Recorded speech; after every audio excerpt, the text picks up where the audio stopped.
Hello family, আশা করি তোমরা সবাই অনেক ভালো আছো। আজকের ভিডিওটা কিন্তু কোনো মেকআপ ভিডিও না, সেটা প্রথমেই বলে রাখি।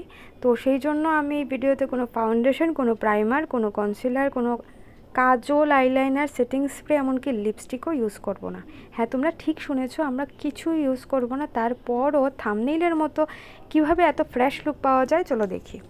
তো আমরা সবাই জানি যে মেকআপ যত কম করা যায় ততই ভালো, যতই দামি হোক না কেন, যত কম ইউজ করা যায় তত ভালো। এবং মেকআপ করলে স্কিন কেয়ার কিন্তু অল্প একটু করতেই হয়, কিন্তু সে সময় আমাদের সবার কি হয়ে ওঠে?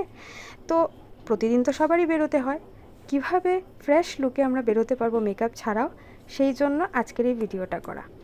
আজকে আমার বেরোনোর ছিল, দেখতেই পাচ্ছ আমি ঘুম থেকে উঠে চুলটাও আঁচড়াইনি, একদম মাথা ভর্তি তেল হয়ে আছে। এবং ব্রেকফাস্ট করে আমি ফেস ওয়াশ দিয়েও মুখ ধুইনি, নর্মাল জল দিয়ে ফেসটা ক্লিন করে এসেছি।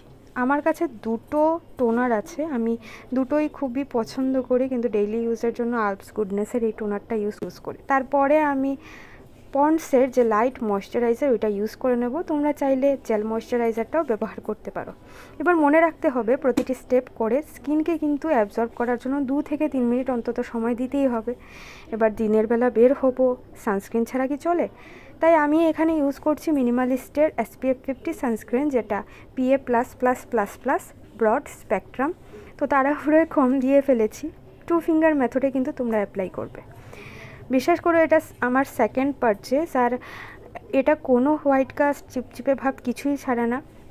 তারপরও কী সুন্দর একটা গ্লো করছে, দেখতে পাচ্ছ? তো আমি ড্রেসটা এবার পরে নিলাম এবং চুলগুলোকে আঁচড়ে বেঁধে নেব। এবার ব্লু হেভেনের টিন্টেড লিপ বাম ঠোঁটে দিয়ে দিলাম। এটাতে একটা স্ট্রবেরির স্মেল করে একটা ফ্লেভার আসে, এত ভালো লাগে। এটাই আমি আবার ব্লাশ হিসাবে ইউজ করব। এবার অনেকে বলবে যে ব্লাশ ইউজ করার কি দরকার। আমার ভালো লাগে ভাই, গালটা পিঙ্কি পিঙ্কি করে, আর এটার শেপটা কি কিউট, একটা হার্ট শেপ। এবার আমি টিপ পরে ঘড়ি পরে ব্যাস রেডি। আজকের পুরো ভিডিওটা কিন্তু আমি ন্যাচারাল আলো বা সূর্যের আলো যেটা আমার ঘরের জানালা দিয়ে আসে সেটাতেই করার চেষ্টা করেছি। এবং কারণ হলো যাতে তোমরা ভালো করে বুঝতে পারো যে গ্লোটা কীরকম আর ফেসটা সত্যি কতটুকু ফ্রেশ লাগছে। তো ভিডিওটা ভালো লাগলে লাইক করে দিও, কেমন লেগেছে জানিও।